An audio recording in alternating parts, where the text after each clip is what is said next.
Merry Christmas mga idol! Laban ng Converge Fiber Xers kontra Meralco Bolts. Matapos ma-injury sa ilong, eto ibabalik na ng Meralco kanilang original import na si Akil Mitchell. Makakalaban nga ang Converge na nasa winning streak with 3 straight mga idol. Nakakagaling sa comeback win kontra Barangay Ginebra. Maagang nagdomina sa painted area si Chick Diallo sa pagbubukas ng unang quarter, kung saan kanya galing unang 6 na puntos ng Converge Fiber. Sumalampak agad mga idol, sabayan pa ng pag-init din agad sa opensa ni Jordan Heading na kumana naman ng 5 straight points including itong stop and pop 3-pointer. Gandang connection sa ilalim nila Justin Baltazar at ng kanilang import. Solid start para sa Converge with 16-4 start mga idol. Tumulong din offensively si Balti na nakapondo din agad ng 4 points. Gumagawa naman sa opensa ng Meralco Bolts itong sina Akil Mitchell at Bong Quinto. Gumawa pa ng highlight sa kanilang alley-oop dunk. May naging counter sa dulo ang Meralco mga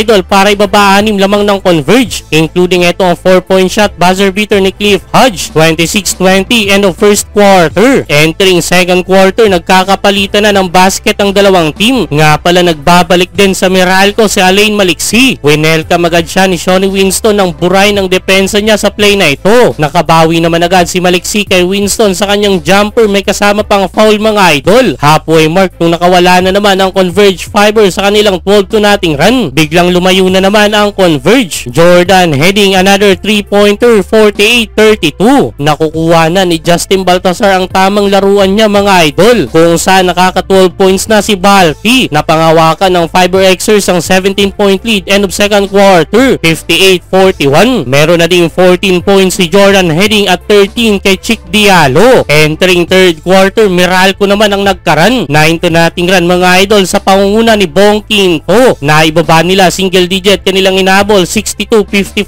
under 8 minutes. Pero bilis ng bawi ng Converge Fiber, unstoppable pa rin sa ilalim si Chick Diallo na pinosteray si Bong Quinto. Umiinit na din offensively si Alex Stockton na kumuna ng 3 sa corner. Biglang natambakan na naman ang Meralco Bolts, frustrated na si Akil Mitchell. Napikon na kay Chick Diallo, tinulak mga idol. Technical ang nahatol dyan sa import ng Meralco. Patuloy naman ang outside shooting ni Jordan Heading, pangatlong 3 na yan mga idol. Namagana 19 kanilang lead, 85-66 end of third quarter. Fourth quarter, kahit anong gawin ng Meralco, laging may bawi ang Converge. Di mapigilan sa labas si Jordan Heading mga idol. Ito ang best game so far ni Justin Baltazar sa PBA. 16 points na under 7 minutes. Na-maintain nila kanilang lead, patuloy na tinambakan ng Meralco. Sa uli, panalo ang Converge Fiber.